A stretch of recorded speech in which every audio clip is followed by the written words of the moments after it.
Jay-Z and Puff was given an assignment, and that was to destroy East Coast rap. And what I mean by that, and I know people gonna be like, yo, Gene is out of his mind and everything like that. Check this out, brother. This is the first time that I'm speaking about it. Something that I'll never forget, actually. I think my life changed a lot from that day, and I've never really recovered. For decades, fans have argued, traded rumors, and spun endless theories about who really ended Tupac's life. But now, everything is shifting.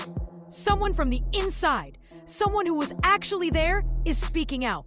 Gene Deal, Diddy's former bodyguard, has revealed secrets that cut through years of speculation. For nearly 30 years, the world believed Tupac Shakur was gone forever. His death in 1996 shocked the world and became a legend in hip-hop. But what if that wasn't the full story? What if Tupac survived that night?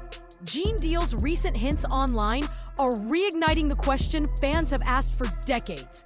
Could Tupac still be alive? Tupac Shakur comes to Las Vegas for a boxing match, then gets down. He was here nearly 25 years ago. But there are some fans who believe a conspiracy theory that Tupac is in fact alive. According to Gene Deal, Diddy's problems with Tupac went far beyond music or the famous East Coast versus West Coast rivalry. This wasn't just industry tension. Deal says it ran deeper, fueled by raw hatred and something intensely personal.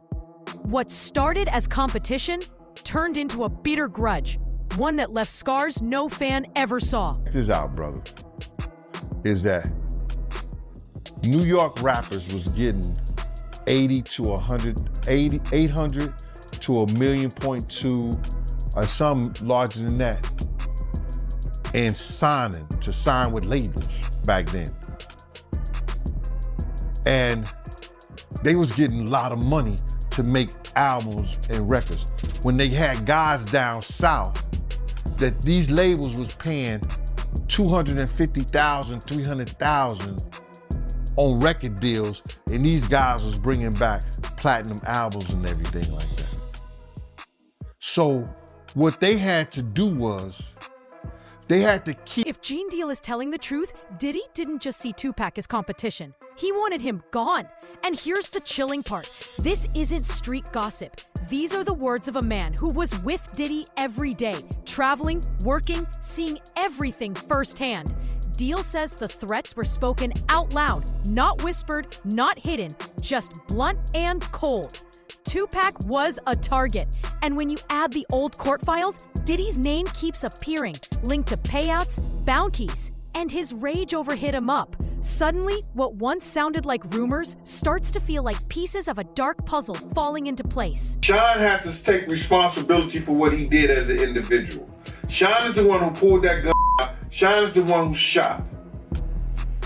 So he has to take responsibility for that. This wasn't just rat beef, and it wasn't only East Coast versus West Coast bragging rights.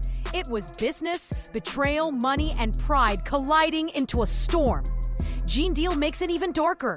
He hints that Diddy wasn't just angry, he was calculating, moving like a boss, making things happen. Then Deal drops something shocking. Tupac might have known. At the height of his fame, changing music forever, he may have sensed someone powerful wanted him gone, and even prepared for it. The story twists further. Whispers now suggest Tupac staged his own disappearance. After the gunshots, the hospital chaos, and the headlines declaring him dead, he might not have been gone at all. Tupac actually escaping from the University Medical Center here in Vegas and relocating to New Mexico, getting protection from the Navajo tribe. It gets even stranger. A retired cop, David Myers, is now claiming he helped fake Tupac's death. Reports say Myers is in critical condition in a hospital, and he's finally spilling secrets. He says he was paid $1.5 million to stage it all and keep the world in the dark. I can't die without telling the truth, he says. While most remember Tupac being shot in Las Vegas on September 13, 1996, Myers paints a different picture. Around 30 people were allegedly paid off. Cops, paramedics, eyewitnesses. Even Suge Knight, currently behind bars, is said to have been involved. A body double was supposedly used, with $50,000 to make sure the stand-in ended up in the morgue. He put that back in his waist and got coming out the with it.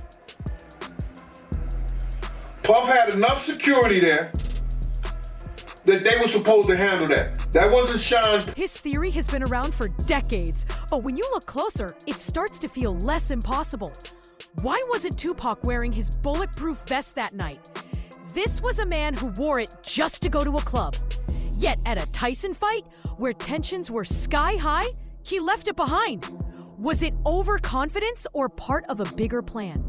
The autopsy raises questions too. His listed height and weight didn't match reality. The coroner suddenly quit after the case. Hospital records don't fully add up. Even Tupac's mother once said he chose to leave quietly. Some fans believe that was more than grief. It was a hint at a hidden truth. And then there are the endless sightings. People in Havana swearing they saw Tupac walking through markets. Blurry photos show a man in his 40s with the same sharp stare. Michael Nice, a supposed operative, even claimed he helped fake Tupac's death using a body double and flew him to Cuba, allegedly with Castro's approval. But just before Michael promised proof, he died. Coincidence or something darker? And then there's Tupac's art. The Machiavelli persona wasn't random. Machiavelli wrote about faking your own death to trick enemies. Tupac leaned into it, printing the haunting line in his album booklet, "Exit Tupac, enter Machiavelli." Fans later noticed the letters could be rearranged to spell something eerie. I don't think they are at him. I think they more so, they don't want him to embarrass their reputation and things that they've been known for. You understand? 7 albums came out after Tupac's death. Not just leftover tracks, but music that felt raw, urgent, almost alive, as if you were still watching from the shadows. Were these songs simply the result of his work ethic, or secret messages planned ahead of time? Tie this to what Gene Deal is saying, and the picture grows darker. If Diddy really had a squad after Tupac, then his so-called paranoia was survival instinct. Imagine that, the weight of being one of the most magnetic rappers of his era, and choosing to step away from fame, money, and the spotlight. This wasn't pride. It was about living another day. He got a lot of bad press behind that big stuff. He got a lot of bad press behind that Tupac, stuff. And any place he go, you're gonna find somebody who loved Tupac or loved Big. You understand? And the fact that he's been known to put his hands on women is another problem. Which brings us to the big question: what was the final push? Was it the alleged bounty Diddy reportedly bragged about in front of a room full of people? Millions to see Tupac and Suge Knight gone? Was it the constant pressure from gangs, the record label wars, the blood already spilled around him? Or something deeper, buried in police files and court transcripts, where Diddy's name reportedly appears nearly 50 times? If Gene Deal is telling the truth, this wasn't just a feud, it was a calculated hit.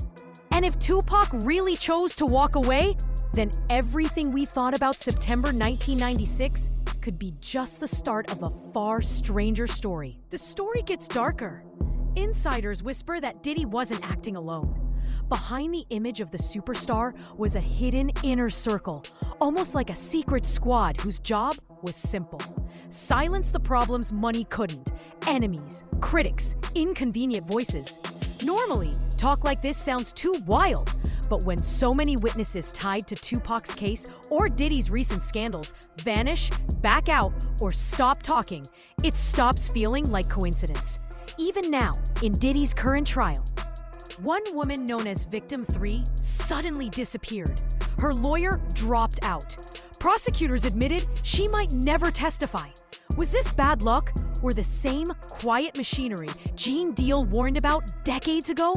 Some say Empire looked more like organized crime, full of payoffs, codes, and threats. prosecutors have, over time, figured out how to apply it to a variety of just networks that are organized in some fashion. And in this case, that organization starts with Sean Diddy Combs, and it encompasses the people surrounding him, from his employees to people who are just supporters in his network. The comparison to Suge Knight is impossible to ignore. Suge was loud, violent, and public with his threats. But what if Diddy's power moved in silence? If a hidden squad really existed, taking out threats one by one, it explains why witnesses vanish, stories crumble, and people close to the truth disappear. The fear didn't fade. It's still there. If Tupac felt it closing in, how did he escape? Some insiders, including former security tied to the Black Panthers, claim he was smuggled out under Fidel Castro's protection. With his parents deeply involved in Panther activism and his aunt Assata Shakur already in Cuba, it almost fits. Michael Nice swore he helped, but under strict rules. No appearances, no new music, no revealing he was alive. Imagine trading fame for survival on a Caribbean island. Locals in Havana swore they saw Tupac roaming the streets. Video surfaced of men who looked eerily like him. A private investigator even posted photos showing him in his 40s, casually smiling with fans. Each sighting reignites the fire. Official denials do nothing. Michael Nice once claimed he had audio and video proving Castro helped Tupac escape. But in 2018, just as he promised to go public, he was reported dead. Investigators who dug too deep into the Vegas shooting faced the same fate. Even LAPD detective Greg Kading, who linked Diddy to the case in his book and documentary, almost saw his work buried. Meanwhile, Tupac's posthumous album, The Dawn Illuminati, The 7-Day Theory, released as Machiavelli, wasn't just music. Fans say it was a blueprint, a coded farewell for those who could read between the lines. Now, Diddy's empire is facing federal charges, compared by prosecutors to Jeffrey Epstein's operation. The Epstein thing, had everybody going crazy, so I'm pretty sure they don't want a repeat of that.